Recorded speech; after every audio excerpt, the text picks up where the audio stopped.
Hola mis queridos amigos, nuevamente con ustedes, su doctor Maximiliano Moreno, para llevarles adelante y contarles lo que ha sido la salud y vida de, en la mitad del mundo. Hoy analizaremos lo que fue la salud y vida en la Amazonía en la primera mitad del siglo XX. Recordamos que en los capítulos anteriores ya enfocamos esto, pero ahora haremos hincapié en el desplazamiento y la incidencia que tuvo en ese lugar la gripe española, que fue, junto con la hepatitis y la fiebre amarilla, dos de las pestes más atroces que nos llegaron. Recordemos que la fiebre amarilla, ya lo vimos en el capítulo anteriores, llegó a la costa ecuatoriana, fue devastadora la fiebre amarilla, y por eso, justamente en 1914, cuando se inaugura el Canal de Panamá, se manda a la misión Kremer, a la prisión Rockefeller, acá con Isidoro Noguchi, para combatir la fiebre amarilla, e inclusive los indígenas sáchilas comienzan a pintarse el pelo de rojo para utilizar el color del pelo y el aroma del achote como repelente del mosquito, y son los que tienen más éxito y sobreviven, porque los indígenas del resto de la costa ecuatoriana prácticamente desaparecieron. Se salvaron los que estaban en los lugares más remotos, los Awa, los Chachis, los Epera, que estaban metidos y refundidos en la montaña, donde no tenían contacto con los blancos. Pero los Sáchilas estaban en la vía Quito-Guayaquil, y utilizando este repelente se salvaron. Pero en la Amazonía, cuando llegó la fiebre amarilla, devastó, y fue uno de los causantes justamente del fin del boom del caucho. El caucho empieza, como ya vimos, en 1887, se extiende hasta 1912, en que comienzan a llegar las pestes. La primera peste que llega pues es fiebre amarilla. Pero además comienzan a salir muy bien las plantaciones que tiene Inglaterra en Malasia, bajan los precios, son más rentables, aparecen las plantaciones en África, en el Congo, también son rentables para Bélgica, y esto, por el problema del transporte y la distancia, hace que sean mucho más rentables la provisión de caucho desde Filipinas, desde Malasia, hasta Estados Unidos, que se apropió de las Filipinas, por supuesto, y Inglaterra, que tenía pues sus colonias en Malasia, y Europa, Bélgica, que tenía junto con Francia en el Congo. Entonces, se suman a estos factores la presencia increíble de la peste que llega después de llega la Primera Guerra Mundial, como les contaba, también llega la Primera Guerra Mundial, y la Primera Guerra Mundial, en lugar de aumentar el consumo del caucho, disminuye, bruscamente disminuye. ¿Por qué? Porque el caucho todavía no es utilizado en los vehículos de guerra. Los vehículos de guerra, las guerras en ese momento, en la Primera Guerra Mundial, todavía no entran los vehículos, los motorizados con llantas a la guerra. Lo intentó Patton y lo utilizó con éxito combatiéndole a Pancho Villa en la guerra entre México y Estados Unidos. Pero cuando llega la Primera Guerra Mundial, lo que se utiliza son los tanques de guerra con unas tremendas orugas, un invento inglés, y comienzan esas a utilizarse. Pero no se utiliza la movilización utilizando ruedas de caucho. Es en la Segunda Guerra Mundial que sucede que el vehículo con ruedas de caucho, los jeeps, los vehículos todoterreno, los camiones, entran a la guerra, y en ese momento sí vuelve a subir la demanda de caucho en 1942, y se termina cuando se termina la guerra, porque prácticamente los alemanes, a los que se les bloqueó el abastecimiento de caucho, igual que se les bloqueó el abastecimiento de quinina para combatir la malaria, inventaron el caucho sintético, que se saca del petróleo, y inventaron la cloroquina para sustituir a la quinina. Entonces, el ingenio alemán prácticamente mató a la industria del caucho. Hoy producimos caucho sintético y parcialmente con caucho natural. Pero además, cuando llegan a hablar de lo que es y lo que fue la gripe española, tenemos que considerar que la gripe española llega en 1918, justamente al final de la guerra, y prácticamente acaba con lo que quedaba de las plantaciones de caucho. ¿Por qué?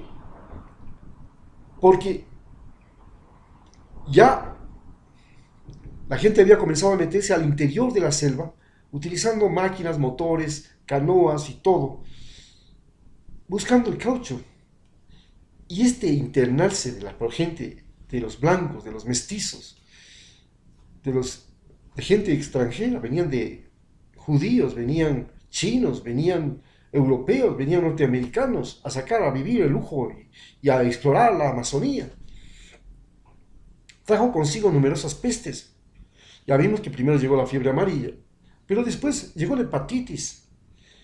En los animales llegó la rabia, y la rabia se propagó de manera increíble a través de los murciélagos, que habían en abundancia, y comenzó a matar a todos los animales, no solamente que mataba a los seres humanos, comenzó a matar a los perros, por eso no había perros casi en la Amazonía, comenzó a matar al ganado, por eso no hubo mucho ganado en la Amazonía, y comenzó a matar a todos los animales, por ejemplo, a los leopardos, comenzó a matar a los jaguares, comenzó a matar a los tigrillos, porque la rabia se propagaba.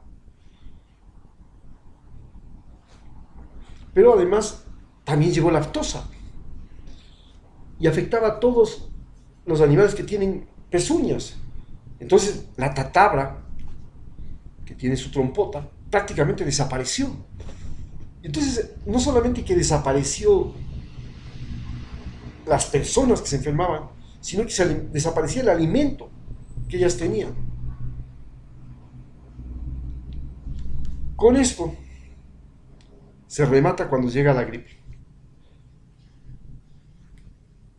Cuando llega la gripe, no solamente que le afecta al ser humano, es una gripe de los chanchos, el H1N1. Afecta a los chanchos y también afecta a los ainos, que son una variedad de porcinos de la selva. Prácticamente produce la extinción de una de las fuentes más importantes de alimentos de los indígenas. Y cuando llega la gripe española, llegó después de devastar el planeta Tierra. Recordemos que la gripe española, que se llama española porque España no quiso unirse a la campaña de la gripe que se hacía en todo el mundo para frenar la gripe, pues devastó y atacó a todos los países. Solamente basta señalar que en Estados Unidos murieron más de 600.000 personas. Hasta el presidente muere. Hasta el creador de los vehículos Dodge muere. El inventor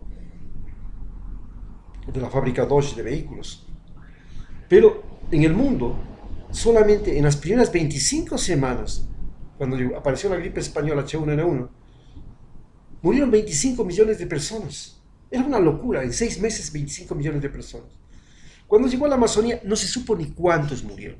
Fue tanta catastrófica que se dice así. En el caso del Perú se documentaron 3 olas de gripe. La primera en Lima, entre julio y septiembre de 1918. La segunda fue entre noviembre de 1918 y febrero de 1919, la misma que se entendió a Trujillo e Iquitos en la Amazonía. La tercera se registró entre enero y marzo de 1920 en Lima y de julio a octubre en Ica. No se cuentan datos precisos sobre la mortalidad que causó el virus. Eso es lo más importante. No se cuentan datos precisos sobre la mortalidad. Se dice que prácticamente la Amazonía, Venezuela, Brasil, Bolivia, Perú, Colombia y Ecuador se quedaron sin habitantes en la selva. Desaparecieron los pueblos y se volvieron fronteras a las que nadie visitaba, ni siquiera había movilización militar. Hasta que llega la segunda ola del caucho y Ecuador manda por primera vez una guarnición a la frontera y se topa con que los peruanos están subidos allá arriba y se arma la guerra entre Ecuador y Perú y después tenemos que firmar el Tratado de Río de Janeiro en la que perdemos la mitad del país. Porque ni Perú, ni Brasil, ni Colombia tenían puestos fronterizos, no tenían nada después de la famosa gripe española. Una vez que hablamos de esto, les comenzamos a contar ahora que el otro elemento interesante es que, como ya vimos, separa el caucho porque empieza la Primera Guerra Mundial, separa el caucho porque África, Malasia y Filipinas comienzan a producir caucho, y separa también la exportación porque se denuncia en la prensa mundial los horrores de los explotadores del caucho, de este famoso Arce de Perú, que torturaba, amputaba gente, secuestraba, mataba para conseguir hacer lo que le daba la gana. Era un Pablo Escobar de la coca, del caucho. Este hombre, cuando ya llega el fin del caucho, pues, y renace en el año 41, ya sabemos que se presenta el conflicto entre Ecuador y Perú, pero llega una nueva época a la Amazonía. Y esta nueva época es la presencia de las avionetas. La avioneta cambia el sistema de ocupación de la Amazonía. Y no solamente que cambia el sistema de ocupación de la Amazonía, sino que trae misiones evangélicas, trae exploradores del petróleo y comienzan a explorar ya no el caucho, comienzan a buscar petróleo. Y encuentran petróleo en Ecuador, en una población que se llama Shelmera, y encuentran población petróleo en, Ecuador, en Perú también. En Ecuador encuentra la compañía Shell, pues se llama Shell, la compañía Anglo Shell, era un consorcio anglo-holandés, y la Californian Company es la que está al otro lado, y era la de Rockefeller. Comienzan una pugna, una pelea. Pues entonces les contamos lo que pasaba y cómo se vivía la gente en ese momento. El oficial le preguntó a Etza, el indígena Shuar, que escapó de las plantaciones de caucho y después, junto con los secoyas y otros indígenas, comenzó a atacar a los cholos, a matarlos y hacer zanzas con su cabeza, porque era un Shuar, y ese es un ritual de los Shuar, para obtener el valor de sus enemigos, reducir la cabeza y luego andar a colgarla en un collar. Esto es lo que ayudó a Etza a ser temible en la selva. Pero cuando llegó hasta buscando por primera vez, tuvo un sueño, y en ese sueño vio que habían unos insectos gigantes de los cuales salían hombres con ropa. Y se fue a buscar los insectos gigantes porque le dijeron que existían. Y los encontró cuando llega al origen del río Napo, en un poblado que se llama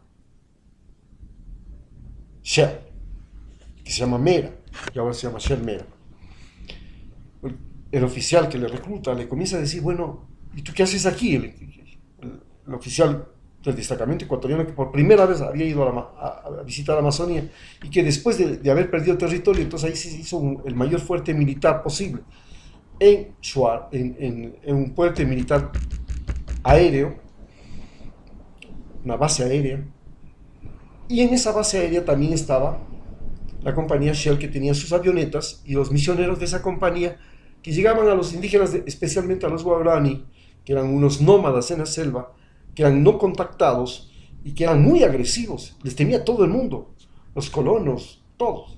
Y justamente uno de los expedicionarios, de estos expedicionarios, de esas misiones, tiene que morir. Y eso es lo que vamos a contarles, cómo sucedió todos estos eventos.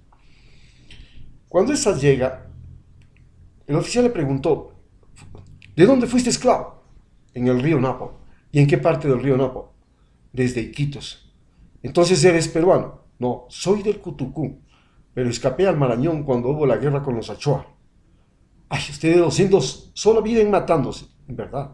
En la Amazonía los indígenas solo vivían en conflictos entre ellos. No hable muy duro, capitán, que desde hace poco tiempo ustedes estaban matándose con soldados peruanos. ¿Y cómo es que sabes español? Aprendí de los caucheros. ¿Qué hacen esos hombres de pelo claro aquí?, preguntó enseguida, viendo a unos extranjeros. Están buscando petróleo. ¿Qué es el petróleo? Es una cosa negra que sale de lo profundo de la tierra y que sirve para hacer gasolina de los motores. ¿Y qué son motores? Son esas máquinas que sirven a ese camión o a ese avión. Se llama avión ese pájaro. Se llama avioneta, el avión es más grande. Cabo, lleve a este hombre al comedor, dele algo de comer y no se preocupe por la ropa. Elsa fue llevado al comedor, donde también llegaron mujeres extranjeras, médicos y pilotos que se le acercaron. Hola hermano, le saludó una de las mujeres. Dios, nuestro Señor, está contigo. Vamos a orar antes de comer. Todos los ecuatorianos esperaron unos minutos mientras los extranjeros decían sus plegarias y agradecían. Finalmente, cuando terminaron sus oraciones, empezó la comilón. A los tiempos volvió a comer arroz, chocolate y a fumar cigarrillos americanos, que alguna vez de manera clandestina lo hizo cuando estuvo en Iquitos. Tenía entonces 14 años. En ese lugar se vivía la locura del caucho. Había de todo. Las putas eran indígenas robadas de las comunidades y que trabajaban como esclavas. Los millonarios habían construido mansiones. Les llamó tanto la atención una casa de hierro hecha por un famoso arquitecto que construyó una gran torre de metal en París, según le decían. Se contaba que había un millonario americano asociado con un boliviano que controlaban un territorio de 16 millones de acres, de hectáreas en la selva, y que tenían 10.000 indios en un lugar que se llama Madre de Dios. El fumar aquellos cigarrillos americanos le recordaba el sinnúmero de indígenas muertos entre el Putumayo y el Napo. Se decía que de 50.000 indios que allí vivían, 40.000 murieron en las masacres y las pestes, en especial de la gripe, a la que casi lo mata, la fiebre amarilla o la malaria. Vio tanto enfermo y tanto muerto que perdió la cuenta. Cada día le causaba asombro ver el despegue de las avionetas, pero sentía miedo por su visión. ¿Te gustaría viajar en una avioneta?, le preguntó uno de los gringos. Soy un guerrero, no le temo a nada. Entonces sube. El piloto y el copiloto querían ver la cara del nativo volando e incluso le tomaron una foto. ¿Qué es esa luz? Es una foto. ¿Y qué es una foto? Mañana te la enseño. Aquel vuelo cambió su destino. Ya no le pareció tan complicado volar. Era solo cuestión de aplastar unos botones y mover unas palancas viendo por dónde ir y mirando unas agujas que se movían detrás de unos vidrios redondos que indicaban la altura, la cantidad de gasolina y la dirección. Algo mucho menos que complicado que cazar o matar a un enemigo. Ver desde el aire la copa de los árboles, los ríos, los pájaros, parecía transportarlo a su sueño, a su visión. Allá está el río Guarico. Allá vivía, en ese río. Ese es el río Napo, de donde vengo. Es increíble que puedas conocer tan rápidamente la selva sin haber visto antes desde arriba. Es que todos nosotros sabemos todo de la selva. Lo vemos en nuestras visiones. Caray. Es necesario cortar más abajo para que resulte mejor el aterrizaje, dijo el piloto. Desde aquel día, Elsa amaneció a las 4 de la mañana como siempre y apenas salía el sol, se puso a rozar el campo con su machete, que lo traía a todo lado, envuelto en una corteza de árbol. Para el mediodía la pista estaba espectacular. Es que manejas bien el machete. Pensé que eso solo lo hacían bien los indígenas, le dijo el capitán al ver su trabajo. Es que cuando aprendemos a manejar algo lo hacemos bien, le contestó. Elsa, ¿te gustaría quedarte aquí para ayudarnos? A lo mejor que sí. Cabo, incluye a Elsa entre el personal civil. Pero aquí no serás esclavo, te vamos a pagar y tienes derechos. ¿Puedo aprender a leer y escribir también? Claro que sí, pero tienes que ir a la escuela de los pastores. Está bien. En el lugar, un aeródromo de avionetas, sino y una radio, que los gringos evangelistas eran dueños de la radio y con una antena más alta del mundo, la HCJB en Quito, era la que se escuchaba en todo el pueblo. Como a los 3 meses, no solo que había aprendido mucho de la lectura y la escritura, sino que el mantenimiento de los aviones era su pasión, pero aún no era capaz de volar ni había tenido la oportunidad de volver a subir al cielo. Como a los 3 meses, no solo que había aprendido mucho en la lectura, Elsa quería que nos ayudes a hacer un entrenamiento a los soldados de la selva. ¿Puedes? Fue la pregunta del capitán López cuando lo mandó a llamar a su oficina. ¿Qué quieres que haga? Que les enseñes a los soldados a caminar en la selva, a encontrar agua, a cazar, a orientarse. Está bien, pero me enseñes a disparar. Los primeros días, Elsa sacó a los soldados a la selva y los hombres llegaron completamente agotados. Elsa, está bien que les hagas sufrir en la selva, pero no los vayas a matar. Está claro, sí, mi capitán, contestó. Y así, automáticamente, un día antes de salir de la cacería, los conscriptos se comenzó a sentir un tremendo temblor. Las avionetas se viraron. Toda la vajilla se quebró ruidosamente. Era un momento de pánico. ¿De dónde venía esa locura de la naturaleza? Esa se mantenía completamente equilibrada. Cuando pasó, la radio indicó que había sucedido un terremoto, pero que afortunadamente no se quebraron los tubos de la radio y empezó a traducir las noticias. Al otro lado de las montañas próximas, en Pelileo, una ciudad cerca del volcán Tuculagua había desaparecido. En tanto, en Ambato, las 2/3 de las casas de la ciudad desaparecieron con un saldo de más de 6.000 muertos. Bueno, hasta aquí les hemos contado lo que ha sido esto de la salud y vida en el Ecuador en aquella mitad del siglo XX y lo que estaba sucediendo en ese momento en la Amazonía. Muchas gracias.